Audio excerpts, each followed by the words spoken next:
Hello everyone, welcome to our video essay. My name is Christine Jane C. Octaviano. I am RJ Cedric C. Rupino. So today we will talk about the special and inclusive education related to the video or the movie Every Child is Special. So, what is the movie all about? Ano bang meron sa movie? Sa movie Every Child is Special, di ba? Ara sila dito sa ang main character dito si Ishan, Yes, which is Ishan. meron siyang learning difficulties. Pero di ba sa first ng movie, hindi agad yun nalaman ng teacher niya kasi akala ng teacher niya tamad siya mag-aral. Yes. So yun yung sa movie doon nagtutalk siya about sa students with learning disability na hindi natin nakikita as tao. Sa nakikita natin yung meron tayong nakikita ang mga disability pero physically hindi yung learning disability Disabilities. na mga bata. So isa yun sa mga reason kung bakit hindi nagkakaroon ng inclusive education na tinatawag, especially in inclusive education. So ano ba yung challenge na nakikita natin doon? Ang first challenge na nakita natin doon is, di ba sa first na movie, hindi agad na-address kung ano ang problem ni Ishan, Yes. di ba? Akala ng parents ni Ishan, tamad si Ishan mag-aral kasi mababa ang grades tapos kahit mga simple question na hindi pa masagutan. Yes, isa rin yun sa mga challenge sa mga teachers natin kasi pag nakikita nila na ganun yung nangyayari sa mga students, hinahayaan na lang nila, kumbaga ina-abandon na lang nila yung mga bata. Hindi nila tinitingnan yung learning disability or may something sa bata na kailangan nilang i-support and ibigay yung needs ng bata yun. So yun din yung nagiging result kung bakit nagiging low yung intellectual paano ba ni? Comprehension. Comprehension ng mga bata. Learning disability ba? Kasi they are some way kasi na para makalearn sila, hindi sila katulad ng mga normal students na sa instructions lang mga gets agad. Meron silang different ways para maintindihan ang isang instructions. Yes, learning disability. Next is, anong actions yung pwede natin gawin for them to support yung kailangan nila, needs nila in education. Syempre, first is be sensitive sa mga bata. Hindi tayo mag-act na lang diretso yung ginagawa ng mga bata. We have to be more observant. Maging observable din tayo. Mag-observe tayo. Mag-observe tayo sa mga bata. Hindi lang yung physically. Hindi lang natin tingnan yung physically nila. But then, yung mental din. Yung emotion, ano pa ba? Yung mga, involved sa learning disabilities. Yung needs nila mismo.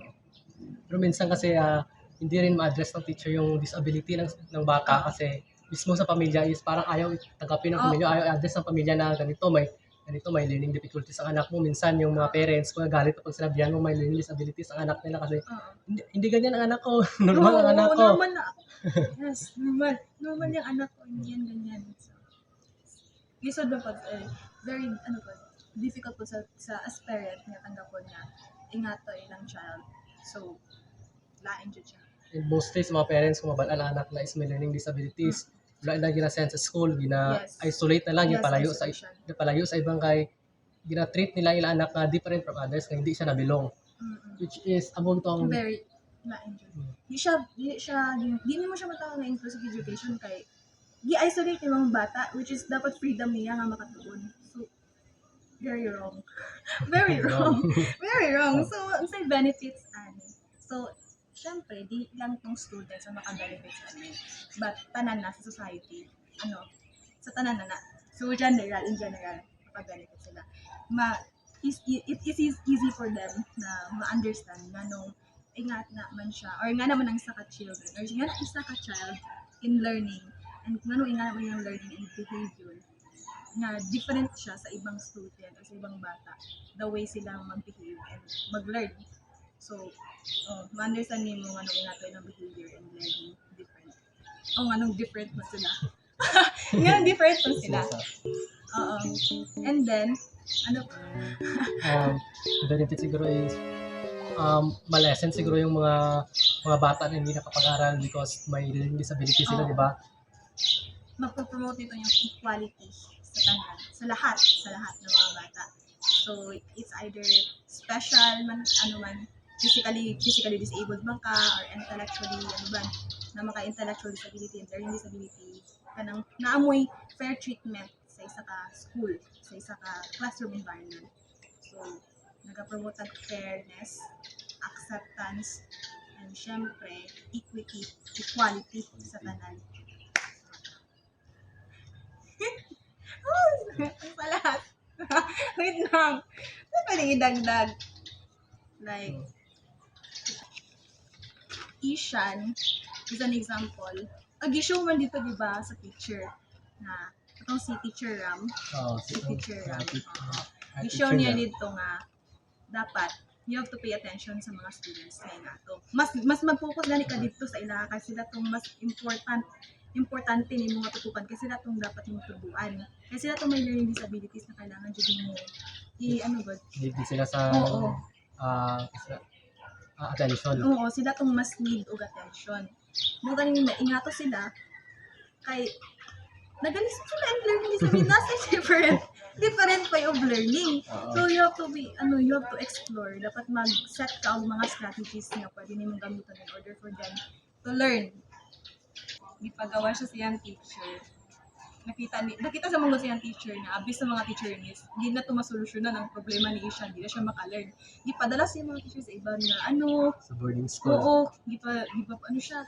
So, very unfair sa iya ni Ishan na gusto makalearn. Tapos dili man gud masolusyonan nila kay different gani siya, different ang way niya. And isa pang ang ilang mga teachers sa to is kulang po sa knowledge about kulang sa knowledge. sa learning difficulties and learning disabilities. Yes, ang giingon ni Ram dito is girelate niya yung sarili sa atong bata, which is, di ba, narinig mo niya, nakita niya sarili dito kay Ishan na learning disability.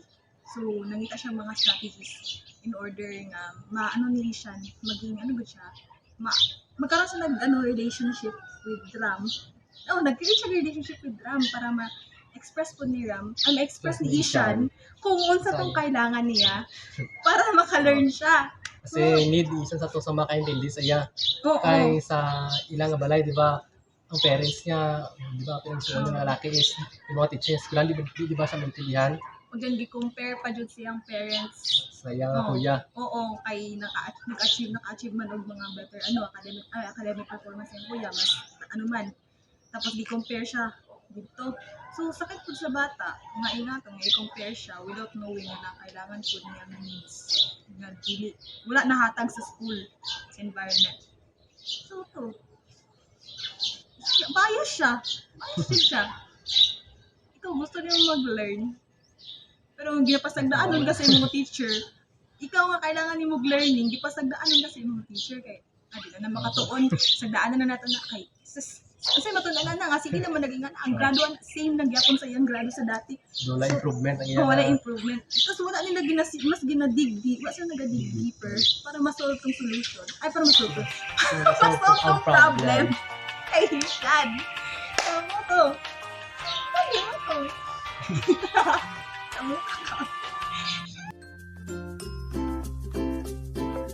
So, hindi mo matatawag na inclusive education yung isang environment or classroom environment kung hindi tayo nagiging fair sa lahat kahit or di tayo nagkakaroon ng fairness when it comes to mga students natin.